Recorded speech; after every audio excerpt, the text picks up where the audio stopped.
Hello, my name is Prabodh and I'm here to talk about peer pressure.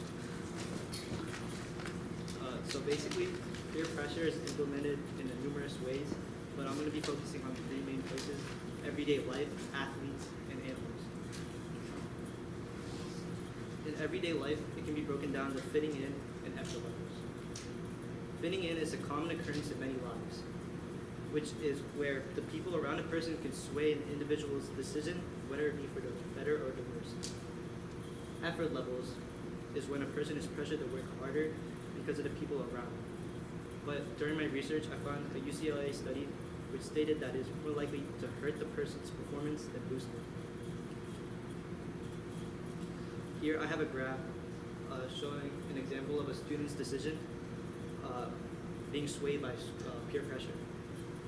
On the right-hand side, we have honors classes, and basically people were voicing their opinion on taking honors classes, which caused public decision to be higher than private decision. But then on the left-hand side, non-honors classes, majority kept their decision private, which caused public decision to be lower. Athletes can be broken down into media pressure and motivation and stress. The media is actually a heavy source of peer pressure, and it heavily affects the lives of athletes. For example, when Simone Biles pulled herself out of the Olympics, many never expected this to occur because of the backlash she would receive by the fans. It displayed peer pressure because it was believed that she would sway towards not committing to leave the Olympics because of the fans, but instead she ended up looking past them. Peer pressure can also be a sign of motivation and stress through athlete stats for themselves and teammates.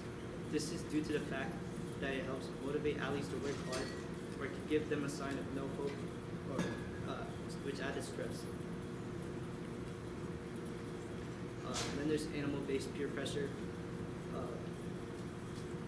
It's very uncommon, or it's not very uncommon, but many do not expect for this to happen. Because they associate peer pressure with a human-based emotion.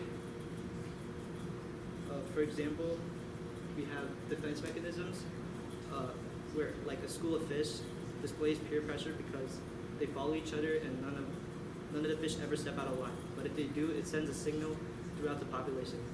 Say a shark is coming nearby and a group from the school of fish is alarmed, all the other fish will soon be alarmed as well.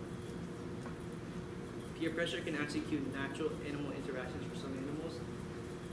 One of these being reproduction for fruit flies. While researching, I found a study stating that fruit flies have a higher chance of reproducing with the presence of a third fly, which might actually enable overpopulating amounts of flies eventually.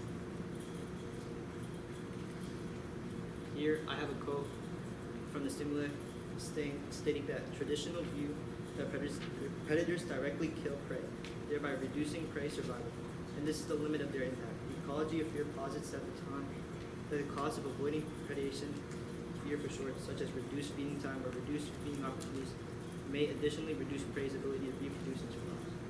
This connects back to the information in the slide before, that the defense here states how it can reduce prey's ability to reproduce, which is speaking on animal interactions as well.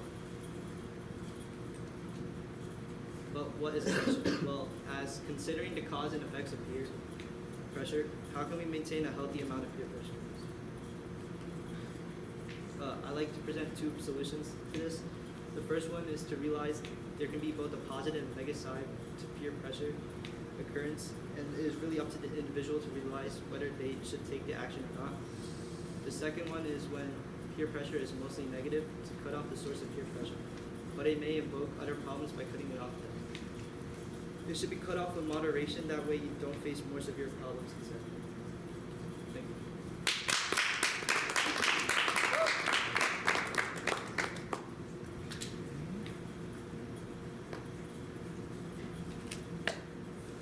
All right, so we have some questions for you.